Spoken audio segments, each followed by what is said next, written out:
अस्सलामुअलैकुम वरहमतुल्लाहि वबरकातुहू। आज की वीडियो में जानेंगे कि क्यों इस जड़ी बूटी को आयुर्वेद में अमृत यानी ज़िंदगी देने वाली के तौर पे जाना जाता है। आपने यकीनन इसका नाम सुना है, बहुत सारे घरों में ये लगी भी होगी। ये बड़ी सख्त जान होती है, गिलो कहते हैं इसे। और इतनी ये शानदार चीज़ है, मैंने आपको पहले जो इस पे वीडियो बनाई है उसमें बताया था कि किसी ने मुझे तोहफे के तौर पे थोड़ी सी गिलोल आके दी। काफ़ी दिन हो गए मैंने उसे खुश्क करने के लिए छत पे फैलाया हुआ था, तो एक दिन अचानक मेरे जहन में आया कि क्यों ना घर में भी लगा ली जाए। तो उन्होंने ख़ुद भी कितनी ही धूप लगवाई थी उसे, कितने ही दिन, और मुझे कितने ही दिन हो गए थे उसे छत पे फैलाए हुए, धूप में पड़े हुए, वो सूखती रही। तो फिर मैंने एक शाख लेके वो लगा दी अपने घर के गमले के अंदर, तो वो फूट पड़ी माशाल्लाह। अब जब ये बड़ी होती है हम काट लेते हैं, इसके टुकड़े कर लेते हैं। मैं मतलब पर ये लाजमी रखता हूँ, क्यों रखता हूँ वो भी बताता हूँ आपको। तो टुकड़े कर लेते हैं और वो फिर वहीं से फोट निकालती है और परवान चढ़ती रहती है। ये इतनी सख्त जान है। अल्लाह रब्बुल इज़्ज़त ने इतना ज़्यादा इसमें पोटेंशियल रखा है, इसमें देर तक इसकी ज़िंदगी बाकी रहती है। अब ये देखें छोटे छोटे टुकड़े, इस टुकड़े को हम ज़मीन में गाड़ दें तो ये जो आँख बनी हुई है यहाँ से शाख निकलेगी और चल पड़ेगा। कोई सा भी टुकड़ा तो ये शाखें बना के वहीं से नशोरमा पाना शुरू कर देता है। ऐसा क्यों ना हो, इसमें 200 से ज़्यादा बायो एक्टिव कंपाउंड्स हैं जो कि हमारी सेहत को बेहतर बनाने में इंतहाई शानदार किरदार अदा करते हैं। तिब्बे यूनानी में, आयुर्वेद में इसे बड़ी अहमियत दी जाती है। गिलो के नाम से जाना जाता है, गिलोय कहते हैं, गिडोची कहते हैं, और जैसा कि मैंने बताया आयुर्वेद में इसे अमृत कहते हैं। इंग्लिश में इसका नाम है टाइनोस्पोरा कॉर्डिफोलिया। ये इंतहाई शानदार चीज़ है। आप भी कोशिश करें घर में लगा के रखें, तो ये एक बेहतरीन मुतबादल साबित हो सकती है बहुत सारी दवाओं का, और ख़ास तौर पे सेहत को बरकरार रखने में इंतहाई शानदार किरदार ये अदा कर सकती है। कैसे इस्तेमाल करेंगे और कहाँ कहाँ इस्तेमाल करेंगे, कुछ आज की इस वीडियो में बताता हूँ। पहले भी हम इस पर तफसीली बात कर चुके हैं, उस वीडियो का लिंक भी मैं डिस्क्रिप्शन में लगाऊंगा। तो अभी कल ही मैंने कुतर के इसे रखा है, तो अब इसे खुश्क करूँगा। मैंने सोचा आपको इसके पीसेस दिखाता हूँ कि इतने इतने काट लें, ज़्यादा लंबे हों तो वो जल्दी खुश्क नहीं होगा। और इसका ये है कि इसमें थोड़ी बहुत भी नमी बाकी हो, आप चाहे बोरे वगैरह में डाल के इसे रख दें तो वहीं से फोटें ये निकालना शुरू कर देती है। काफ़ी टाइम लेती है खुश्क होने में। तो बहरहाल कुछ इसके फ़ायदों पे बात कर लेते हैं। इसके बारे में किताबुल मुफरदात में अल्लामा कबीरुद्दीन साहिब लिखते हैं, दाफ़े तप जुमला अक़साम, कि ये तमाम किस्म के बुखारों को ख़त्म करती है। और जदीद साइंस भी इस बात का पूरी तरह से एतराफ़ करती है। क्यों? बुखार होगा, कोई जरासीम वगैरह जब पनपते हैं बदन के अंदर, कोई बैक्टीरियल इन्फेक्शन होगी तो बैक्टीरियल इन्फेक्शन को ख़त्म करने के लिए ये बेहतरीन है। या बुखार होगा सोजश की वजह से, सोजश को ख़त्म करने के लिए ये बेहतरीन है। एंटी इन्फ्लेमेटरी खसूसियात इसके अंदर भरपूर पाई जाती हैं। और या बुखार होगा बदन के अंदर, कोई किसी तरह के एंटीबॉडीज़ जब दाखिल हो जाते हैं और वो खुश्की पैदा करते हैं या सर्दी पैदा करते हैं और बदन के अंदरूनी टेम्परेचर को बिगाड़ देते हैं, तो ये बेहतरीन एंटीपायरेटिक है, टेम्परेचर को मेंटेन करेगी। या बुखार होगा क़ुव्वत मुदाफ़ियत के कमज़ोर होने की वजह से, तो ये बेहतरीन इम्यूनो मॉड्यूलेटर है, क़ुव्वत मुदाफ़ियत को मुतवाज़न करती है, हमारे बदन के मुदाफ़ती निज़ाम की ख़राबियों को दूर करती है, जिससे हमारा बदन इन्फेक्शन को ख़त्म करने में ज़्यादा बेहतर तरीके से परफॉर्म कर पाता है। तो आप समझे ये किसी भी तरह के बुखारों में क्यों फ़ायदा करती है, क्योंकि बुखार पैदा होने की तमाम तर वजूहात, मुख्तलिफ़ अनवाओ अक़साम की जो वजूहात हैं, ये उन हर तरह के अवामिल को ख़त्म करने में मुअस्सिर होती है बड़ी तेज़ी से। मतलब 1-2 मरतबा इसका जोशांदा पीने से अल्हम्दुलिल्लाह बुखार से खातिर खा अफाका हो जाता है। वो बुखार फिर मलेरिया है, टाइफाइड है, मौसमी बुखार है, वायरल इन्फेक्शन है, डेंगू वगैरह का बुखार है, या बारी का बुखार है, या थकन वगैरह की वजह से बुखार है, किसी भी वजह से बुखार है तो गिलो का इस्तेमाल मुफीद साबित होता है। और चूँकि मैं आपको बता चुका हूँ अभी ज़िम्नन कि सोजिश वगैरह को भी ये ख़त्म करती है, तो सोजिश की वजह से जो जिस्म में दर्दें हैं, थकावट है, जॉइंट्स पेन है, उनको ख़त्म करने में मुफीद साबित होती है। याद रखिए, दर्द बदन में जहाँ कहीं भी हो उसके पीछे सोज़श की वजह ही छुपी होती है। तो ये सोज़श को ख़त्म करती है, जॉइंट्स पेन में ख़ासा रिलीफ़ मिलता है, हमारे जिगर की सेहत को बहुत बेहतर बनाती है। फैटी लीवर का मसला है या जिगर की सेहत मुतासिर हो गई है, जिगर के एंजाइम्स में इम्बैलेंस पैदा हो गया है, तो गिलों का इस्तेमाल मुफीद साबित होता है। ये मैदे आंतों को कुव्वत देती है, निज़ाम हज़म की ख़राबियाँ दूर करती है, भूख बेहतर होगी, गैस तेज़ाबियत का मसला इससे ख़त्म होगा। और ये कदरे काबिज़ भी होती है। कुछ ने इसका मिजाज गर्म खुश्क करार दिया, कुछ इसे सर्द खुश्क कहते हैं, और ज़्यादा माकूल राय जो इसके बारे में मालूम होती है इसे मुरक्कबुल कवा करार दिया जाता है। लेकिन ये कदरे काबिज़ है, तो काबिज़ होने की बदौलत ये पुराने इसहाल पेचश का बेहतरीन इलाज साबित होती है।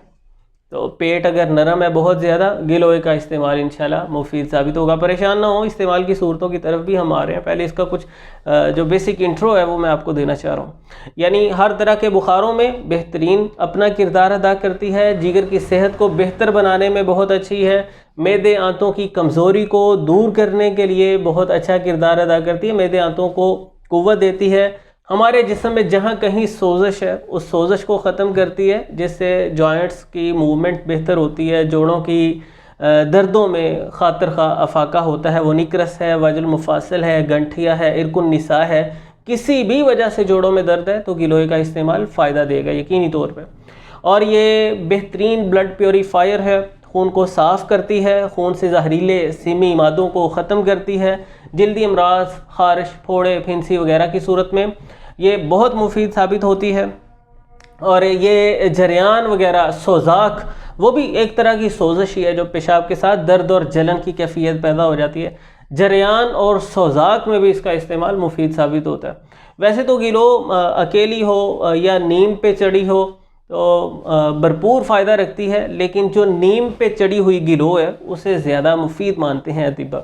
यानी इसने किसी न किसी चीज़ के साथ चढ़ना ही है ना, दीवार के साथ भी अगर आप चढ़ाना चाहते हैं तो धागे वगैरह का सहारा लेके ये ऊपर चढ़ती जाएगी, या करीब किसी दरख्त को लपेटती हुई ऊपर चढ़ती जाएगी। तो जो नीम पे चढ़ी हुई गिलो है उसे ज़्यादा मुफीद मानते हैं। वो एक मशहूर मकूला मुझे याद आ रहा है, कहते हैं कि एक करेला और दूसरा नीम चढ़ा।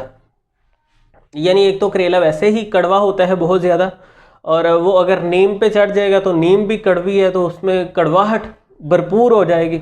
और ये फ़ायदे के एतबार से भी मुहावरा हम ले सकते हैं कि करेला वैसे भी बहुत फ़ायदा मंद है तो वो नीम पे चढ़ गया तो और फ़ायदा मंद हो गया। तो यही बात गिलोय पे अप्लाई होगा कि एक तो गिलोय वैसे अपने आप में बहुत फ़ायदा मंद है, अब दूसरा अगर वो नीम पे चढ़ गई है तो वो मज़ीद फ़ायदा मंद हो जाएगी। नीम के फ़वाइद पे भी इंशाल्लाह कभी बात करेंगे, ये एक मुस्तकिल टॉपिक है। तो हम जब इसका इजमाली तौर पे जायज़ा लेते हैं, जिस भी पहलू से देखें, ये हमारे बदन को संवारने में अपना बेहतरीन किरदार अदा करती हुई हमें नज़र आती है। पेट के कीड़ों को हलाक करने के लिए बहुत अच्छी है। बच्चों के पेट में कीड़े वगैरह हों तो गिलों का इस्तेमाल, इसका रस पिलाया जा सकता है। तो अब कुछ इस्तेमाल की सूरतें ज़िक्र कर लेते हैं। मैं इसे मतलब पे रखता हूँ पुराने जो बुखारों के मरीज़ हैं, जब दवा से बड़ी तेज़ी से वो बेहतर ना हो तो फिर साथ उन्हें अपने पास से ये थोड़ी सी गिलो दे देता हूँ कि गिलो और अजवाइन का कहवा पीना है आपने। इतनी दो शाखें हों तो काफ़ी हैं, इस साइज़ की दो हों, थोड़ी सी लंबी है तो एक है, एक ले लीजिए। 1-1.5 गिलास पानी में आप कोई 5, 7, 10 ग्राम यानी गिलो डाल लें, 5-6 ग्राम। खुश्क हुई का इतना ख़ास वज़न नहीं होगा, आप इस तरह समझ लें कि इतने इतने 2 टुकड़े हो जाएं या इतने इतने 2-2, 3-3 इंच के 3 टुकड़े हो जाएं। उसमें आधा पौना चम्मच अजवाइन डाल के उसे थोड़ा सा पकाइए। जब वो 1.5 गिलास से गिलास के करीब रह जाए, कहवा आपका तैयार है। ये रोज़ाना की बुनियाद पे आपको पी लेना है। हस्बे ज़ायका इसमें कोई शक्कर, शहद वगैरह मीठा डाल सकते हैं खुश जायका बनाने के लिए। तो पुराने बुखारों का मसला है, कुछ दिन लगातार इस्तेमाल करते रहिए। ये याद रखिए कि इसकी एक्सेसिव जो अमाउंट है, बहुत ज़्यादा अगर आप इस्तेमाल करेंगे तो ये जिगर को थोड़ा मुतासिर भी कर सकती है। मुनासिब मिकदार में इसका इस्तेमाल करना। तो इस्तेमाल की एक तो ये आसान सूरत है, इसके ख़राब होने का भी कोई अंदेशा नहीं है, महफूज आप घर में रख सकते हैं। बेहतर है आप गमले वगैरह में, क्यारी में लगाएं और हस्बे ज़रूरत मौके पे ताज़ा लेके उसका कहवा बना के पिएँ। ताज़ा ज़्यादा फ़ायदा करेगी, या ताज़ा का रस भी पिया जा सकता है इन तमाम तर सूरतों में, खून को साफ़ करने के लिए, दर्दों के लिए, सोजिश के लिए, निज़ाम तनफ़ुस के लिए, बुखारों के लिए, पेट के कीड़ों के लिए, जो सारे फ़ायदे मैंने ज़िक्र किए हैं। और बहुत सारे रह भी गए होंगे जो डिस्क्रिप्शन में दिए गए लिंक पे क्लिक करके सबका वीडियोस में आपको जानने को मिल जाएंगे इंशाल्लाह। तो इसका रस वो 2 से 3 चम्मच पिया जा सकता है, यानी कुछ पत्ते गिलो के आपने कूट लिए, कुछ शाखें कूट ली, ये पान के पत्ते नुमा इसका पत्ता होता है, तो उसमें थोड़ा सा पानी डाल के उसे पुन लीजिए, निचोड़ लीजिए। ये 2-3 चम्मच इसका रस, इसका जूस वो रोज़ाना पिया जा सकता है, या इसका कहवा आप रोज़ाना की बुनियाद पे इस्तेमाल कर सकते हैं। अगर आप आंवला वगैरह, ताज़ा आंवला का जूस पीते हैं या घर में कोई और सेहत बख्श जूस बना रहे हैं, तो उसमें इसके कुछ पत्ते या छोटी 1-2 शाखें काट के वो भी शामिल कर सकते हैं जूस के अंदर ही। और इसका खिसांदा भी इस्तेमाल किया जा सकता है। अगर आप वैसे ही रात को मतलब इसके कुछ टुकड़े पानी में भिगो दें, सुबह को नथार के ऊपर से उतार के वो पानी भी आप पी सकते हैं। इसका पाउडर भी कुछ सूरतों में खाया जा सकता है, लेकिन ज़्यादा इस्तेमाल की बेहतर सूरत जो पूरी तरह से महफूज भी है और फौरी असर भी करने वाली है, या तो आप इसका जूस पी लेंगे 2-3 चम्मच रोज़ाना, और 1-1.5 माह लगातार पिया जा सकता है, फिर कुछ वक्फ़ा दे के शुरू कर सकते हैं। या आप इसका जोशांदा पी लें, जिसके बनाने की तरकीब मैंने आपको बताई है कि कुछ टुकड़े छोटे छोटे ये और थोड़ी सी अजवाइन डाल के बना लें। और या आप इसका खिसांदा पी लेंगे कि रात को कुछ टुकड़े और कुछ पत्ते भी चाहें तो वो भिगो दिए जाएँ और सुबह को नथार के खाली पेट वो पानी पी लिए जाए। तो अगर आप घर में लगाते हैं, आप जब चाहें ये ताज़ा इस्तेमाल कर पाएंगे, वरना आप किसी दोस्त से, किसी अजीज़ से ले सकते हैं और इसे घर में रखें और हस्बे ज़रूरत इस्तेमाल में लाएं। तो बातें काफ़ी हो गई हैं, मैं खैर प्रोवाइड नहीं कर पाऊँगा, मेरे पास मुनासिब सी होती जो मतलब पे यहाँ ज़रूरत पूरी करती है बस। और बाकी पंसार स्टोर से भी गिलो मिल जाती है आसानी से खुश्क हालत में। तो वीडियो अगर अच्छी लगी है लाइक कीजिए, दोस्त अहबाब के साथ शेयर कीजिए, कमेंट सेक्शन में फ़ीडबैक भी दीजिए, बल्कि पहले इस्तेमाल करें कुछ दिन और फिर बताएं कि आप कैसा महसूस कर रहे हैं, आपने कैसा पाया इसे। तो मुझे इजाज़त दीजिए, मिलते हैं इंशाल्लाह नेक्स्ट वीडियो में। अल्लाह हाफिज़।